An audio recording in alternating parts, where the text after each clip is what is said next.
Hi there, I'm Rosemary Barton. Here's what's at issue this week. I am rising today to speak, and to speak, and to speak for the people who have no voice. The people who have been silenced for too long. The speaking ended before midnight because the opposition leader ran out of time, but the point was made. Inflation and another interest rate hike has made it difficult for Canadians, and the government needs to do more to help.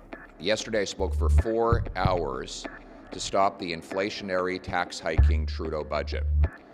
Now, I did this not just because I disagree with the irresponsible overspending that has caused the inflation. I've long believed that, but because I believe we're headed to a very serious crisis. Pierre Poilievre said the Prime Minister should cancel his summer holidays and come up with a budget that works. Now, worth noting, the budget implementation bill passed this afternoon. But what's to be made of the Conservative strategy? How concerned should Canadians be? Let's bring everybody in. Chantal Hebert, Andrew Coyne and Althia Raj. Good to see you all. Excuse my voice to you guys and everybody listening. Chantal, I'll start with you. Was this sort of theatrical? Was there a real and important point that Pierre Poilievre was trying to make? Did he make it? What's your take? One and the other important point, certainly. Theater, too much of it for what it actually was. I mean, to listen to the Conservative leader early on in the week and then again to his caucus yesterday, it sounded like he was going to physically be on his feet until the government caved and came up with a deficit-free budget, which was never going to happen, and obviously didn't happen. Rarely is so much theater surrounded a 4-hour performance. But that being said, the point is important. I think the strategy is to pivot away from the China file and to go back to bread and butter issues that are closer to the hearts of voters. What's missing here are answers. I mean, getting rid of the carbon tax isn't going to resolve any of the big picture issues. So I'm guessing Mr. Poilievre will soon tell us how he would deal with the National Child Care Program, the health transfer to the provinces, which he has approved, the green economy incentives, the fate of dental care. These are all policies about which there is not a really known Conservative position. I wouldn't hold your breath for that answer anytime soon, but I take your point. Andrew, the point that he's trying to make, I guess, as Chantal says, is that we also need to be, or maybe instead of talking about foreign interference, which I'm not sure is registering the same way for Canadians as, for instance, another interest rate hike this week. Yeah, I mean, and I'm more than keen on having discussions about fiscal policy, but this was very strange. I mean, filibusters, as it was originally announced to be, are generally reserved either for some kind of abuse of power where the government's running roughshod over Parliament's prerogatives, or for some policy that the opposition thinks will cause irrevocable harm and for which the government doesn't have a mandate. But if we're talking about the carbon tax or deficit spending, I mean, say what you will about either of those policies, they've been pretty thoroughly litigated through 3 elections. Yeah. So what suddenly required them to go into filibuster mode, is particularly when it just fizzled out into basically a long speech and not much more than that. On the substance of it, look, I didn't like that budget at all either, but I don't see it as bringing on some immediate precipitous crisis that requires this kind of exaggerated rhetoric. It just looked like he was flailing around, frankly. Well, even to say, as they did today, Althia, that Conservatives are not going to stop working all summer, and to contrast it with the idea that the Prime Minister's taking off on some holiday somewhere, which I assume he'll have a break like everybody else, but. I don't know what Justin Trudeau's summer plans are. I don't think they have been announced. Kind of to just drill the point home, though, this wasn't actually a filibuster. Like the filibusters that you see on TV from the floor of Congress, for example, are members who speak sometimes for days on end. Yeah. Pierre Poilievre announced that he was going to filibuster after the government had already passed a motion in the House limiting the time of debate to 5 hours. Yeah. So he couldn't have spoken for more than 5 hours without the unanimous consent of the chamber. So it's like faux outrage on top of faux outrage. The speech actually thought it wasn't so bad. I kind of veered off the rails around 11 o'clock because he kind of ran out of things to say and started repeating himself. But it had nothing to do with the budget. In fact, even the 904 amendments that the Conservatives brought forward had nothing to do with the budget. They were not substantive amendments. They were trying to delete each clause of the budget. I mean, it's just not serious. His speech did not talk about the budget. Instead, Pierre Poilievre started off telling us about how Henry VIII added copper to the sterling pound so he could have more money. And then he told us he was very concerned about the impending debt crisis that he sees on the horizon. And then he started talking about basically his own plans, what he would do on immigration, what he would do on housing. He told us he believes climate change is real. So there was some news around 10 o'clock at night. But it had nothing to do with the Budget Implementation Act. It had everything to do with Pierre Poilievre using the floor to introduce himself again to anybody who's paying attention. Which, by the way, he's pretty good at. Sure. Yeah. When he puts down the attack dog mode, he's pretty good at explaining his economic philosophy. You can put it in layman's terms. He's quite fluent. I'd like to see more of this character. Well, he's good at doing a speech, that's for sure, even if it goes 4.5 hours and not everybody's listening. Chantal. Not everybody is listening. I suspect the press conference today was to try to say, I spoke last night and here's what I was trying to say. It was also meant to reconnect the Conservative Party with the issue that's been uppermost on the minds of Canadians this week. And yes, the hike in interest rate was of interest, but forest fires and what's been happening, literally the feeling that Canada is burning with its impact on the U.S. was very much on everyone's mind. And until this news conference this morning, the Conservatives were not very much into that picture. In question period or in that speech last night, it was as if it was taking place on another planet. But to the points that my colleagues have made, yes, it is possible for Pierre Poilievre to deliver substantial speeches, but he seems to be wedded to gimmicks that get in the way of the speeches and the policy statements that he is trying to articulate. And I don't know why they think this is a smart way to go about it. Althia?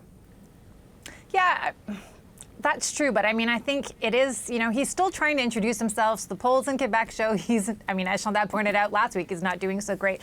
And some polls in Ontario suggest he's not doing so great either. So he's trying to use all the opportunities that are in front of him. I actually think that the interest rate was a good one for him because he has been warning about this for a long time. That was not a good announcement for the government. So, he was piggybacking on those events. And I do think the problem with Pierre Poilievre when he starts talking is that there is good substance, frankly, a lot more substance than a lot of other parliamentarians, but there is also this tendency to exaggerate. And then when you start talking about Justin Trudeau being a socialist authoritarian leader, I mean, this stuff doesn't ring true at all. So it discredits the rest of the substance that is in his speech that's actually good. Andrew? Yeah, for a guy who made a point of announcing he was running for prime minister when he was running for leader of the Conservative Party, at some point somebody has to take him aside and say, it's time to start looking like a prime minister. And we have not seen a great deal of that. Although if the goal was to get people talking about him and the Conservatives on the economy, I mean, here we are talking about it. Maybe that was the only goal, to try and take back some of that narrative, Chantal.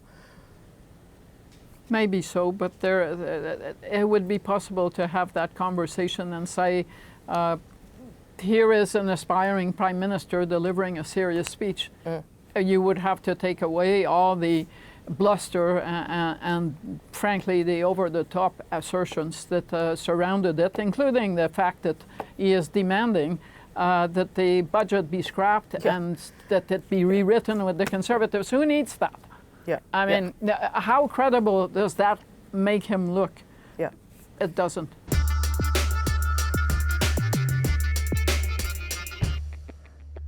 Welcome to another round of At Issue. Earlier this week, David Johnston appeared before Parliamentary Committee on Foreign Interference. My suggestion, Madam Chair, is that one looks at a record of service and comes to one's conclusion about conflict of interest. And I would again plea that you focus the attention on foreign interference, this report, which will be reviewed, and others where we must do a much better job. Johnston spent more than 3 hours testifying before the committee of MPs, but most of the questions were about whether Johnston is the man for the job and why he decided not to call for a public inquiry into foreign interference. The issue of foreign interference deserves serious and robust debate. I will continue to invite disagreement on my recommendations, but will not be deterred from completing my work. So what's to be made of Johnston's testimony this week? Let's bring everybody back. Chantal, Andrew, and Althia. Althia, why don't you start us off? I don't think David Johnston was going to change minds at that committee, but do you think he advanced his cause at all and that he can now go about doing his work?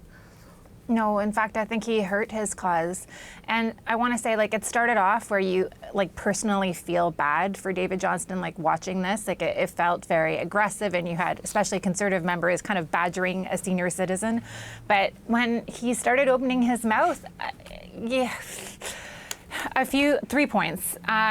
He does not seem to recognize that when all the opposition parties vote non-confidence in him and ask him to step aside, it means something. And that is so bizarre to me from someone who was the Governor General, wrote a book about trust, and understands that trust is like what is at the root of this whole issue about trust in our election, that he can't recognize that that is meaningful. The 2 other points really have to do with the rigor in his own report. He poked holes at his own report. He said that there was information when he wrote his report that later that has come out since that wasn't available to him, which is strange because in his report he actually writes that he has seen all the relevant information. I mean, I think that was a doubtful comment when we read it a month ago, but surely it doesn't stand anymore. And then when he started talking about how he hasn't interviewed Han Dong, even though he cleared him of any wrongdoing, how he didn't answer this question, but because his lack of answer suggests that he didn't ask any further questions, that he might have been given information and basically took the public servants or the political staff or the minister's words at it. So no, I mean, he raised more doubts about the credibility of his first report, and he did not address the criticisms about him. In fact, I think he made them worse. Chantal. So this clip you played, that I'll continue to invite disagreement, I guess the end of the sentence should have been if only to dismiss it or ignore it, because that's basically the impression that he gave over the course of his testimony, for one. 2, what Mr. Johnston's job at the committee was not to convince necessarily the MPs around the table, but the larger audience, that he had done more than give the government a pass on this. And he did the opposite. For all the reasons that Althia named, he came out and he came across as someone who had not done the due diligence he claimed to have done and had basically gone into this with, in the end, the result of giving the government a pass. I mean, it feels, Andrew, like he's getting some bad advice, too, about how dug in to be about this role and the work. Yes, I agree with that. I mean, I think the most damaging part of this was, and it was widely panned, was that it has shifted attention from the already established question of his conflicts and whether or not he gets that, and clearly he doesn't, but onto the demerits of the report itself. And yes, he couldn't answer a number of the questions that were put to him, particularly on the question of this discrepancy between what Aaron O'Toole was briefed on at very high levels. I think it was the director of CSIS himself who briefed him that this was an orchestrated operation by the Chinese state to defame both him and his party, versus what was in Mr. Johnston's report, which was, we can't trace it back to a state actor, and it might have just been organic, and it was party agnostic. Well, that report only came out a few days before Mr. O'Toole was briefed. So what happened in the interim? Did all this new information just come out then? That's hard to believe. It just sounds like he didn't do his homework. And then the whole business with Han Dong, where somebody should have rang alarm bells that I don't think it's disputed that the Chinese government intervened in his nomination, that he was close with the Chinese consular officials, and nobody said, well, we don't want to convict anybody of anything, but let's look into this. Not the Prime Minister at the time, according to Mr. Johnston, and not Mr. Johnston's report, who incredibly didn't talk to Han Dong, didn't talk to the Chief Electoral Officer, didn't talk to Aaron O'Toole until basically the report was done. So yes, I think what a lot of people would conclude from this was a 2-month whip round by David Johnston, who doesn't have a real background in intelligence, where nobody's under oath, there's no cross-examination, et cetera, is not a sufficient process. So what happens next then, Althia? Like, where does this go if he's not going to leave and the government's not going to fire him? Like, what happens?